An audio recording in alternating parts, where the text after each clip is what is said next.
Kemmelerden ayrıttın ayap sakların seni.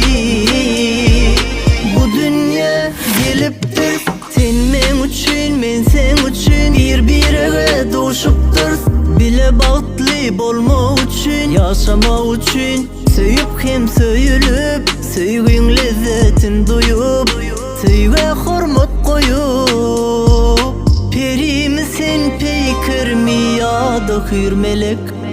Aşık bolyan tededen bakanda her geze. En gımmatlıyım sen men dünyamda, en gımmatlıyım sen men ömrümde. Şeyle örsüyen seni, şeyle kovaryan seni. Kemmelerden ayrıttın ayap sakların seni.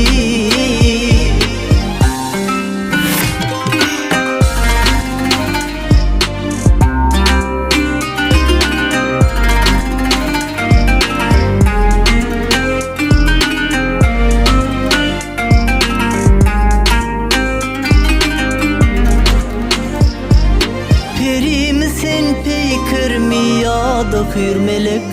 Aşık bolyan tezeden bakanda her geze. En gımmatlıyım sen men dünyamda, en gımmatlıyım sen men ömrümde. Şeyle örsüyen seni, şeyle kovaryan seni. Kemmelerden ayrıttın ayap sakların seni.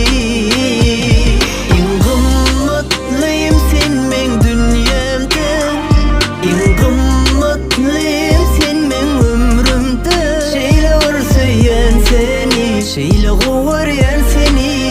Kemmelerden ayrıttın ayap saklar.